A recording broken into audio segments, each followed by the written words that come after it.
Naniniwala ka ba sa swerte? Pues kung naniniwala ka sa swerte, para sa iyo ang video na ito. Pero bago ang lahat, ako po muna si Joey Lynn, may higit 10 taon ng mananahi ng taon. Sa istorya po ng buhay ko ay natuto po ako manahi dahil sa ate ko. Yung pinakapanganay sa amin, tinuruan niya ako manahi. Isang probinsyana na tinuruan manahi at natuto at kalaunan ng matuto umalis din naman ako sa kanya para subukan din ang swerte ko sa labas ng tahian. Kasi sa bahay lang yon, and sa katunayan, nandun pa rin siya hanggang sa ngayon. At sobrang saya ko na feeling ko ay swerte na ako dahil marunong na ako manahi. Nga naman, swerte nga naman na binahagi sa akin ng ate ko ang kanyang galing sa pananahi. At hanggang ngayon din ay dun din pinagtibay ko ang kakayanan ko na nagmula sa kanya.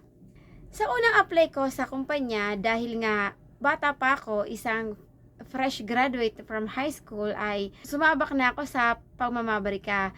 Nga lang, ang bata ko pa, wala pa akong 18. Sa pabrika kasi, dapat 18-year-old ka bago ka tanggapin. Pero dahil sinuwerte, ayun, nakapasok ako kahit ako ay menor de edad pa. Puro panalo sa larangan ng pananahi at lagi akong feeling ko ay sinaswerte kasi napapasok naman ako sa mga pabrika na ina-applyan ko kahit na menor de edad pa ako. Saka asa natin sa swerte, hindi na natin ginagalingan. Na feeling natin, swerte naman tayo. Maganda naman ang luck sa atin or tayo naman ay laging sinaswerte sa buhay.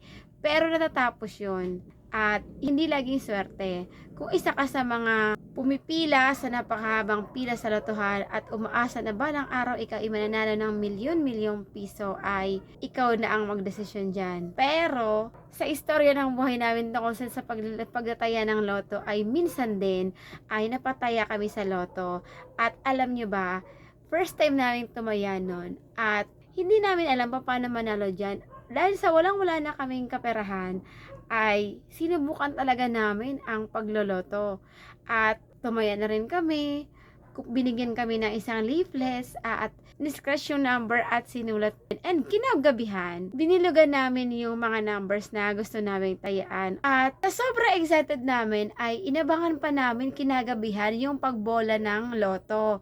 At alam nyo ba, lumabas yung 5 number na sa number na tinayaan namin.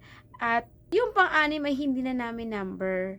At ang lungkot namin kasi isang-isa na lang ay panalo na sana kami.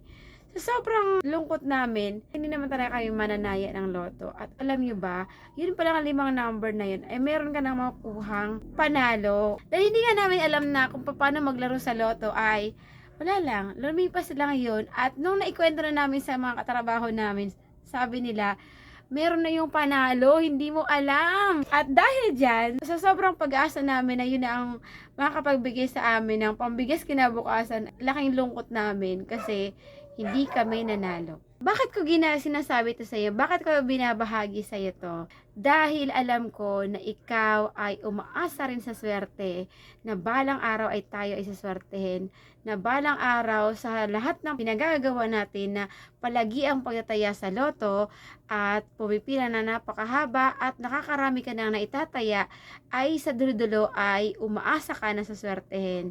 Na sa tingin ko ay malaking oras ang sinasayang mo dyan. Maaring may swerte, pero naniniwala ako na tayo ay saswertehin sa ating mga pinagtatrabahuan. Ano mang hirap na pinagdadaanan natin ngayon ay sa dulo-dulo ay makakamit din natin ang tagumpay. Sa dulo-dulo, kakamtan din natin yung swerte na inaantay natin sa napakatagal na panahon sa pamamagitan ng paghihirap sa mga unang panahon, sa mga pinagdadaanan natin sa ngayon, sa dulo naman ay may tagumpay. Naniniwala ako na ang pag-asa sa swerte ay pinagtatrabahuan, pinagyayaman, pinagyayabong at lahat ng kaalaman ay ipunin mo, naging batayan mo, paano ka suswertehin pa, paano mo ba palalaguin pa yung meron ka sa ngayon. Ang kalaban kasi natin dito ay ang katamaran, na umaasa na lang tayo sa swerte, na hindi na tayo kumikilos at umaasa na lamang kamag-anakan or sa ibang mahinga na natin ng tulong na maging isa tayong kapwa. huwag tayong isang kapwa lang na nag-aantay lagi ng tulong, na nag-aantay lagi ng abutan.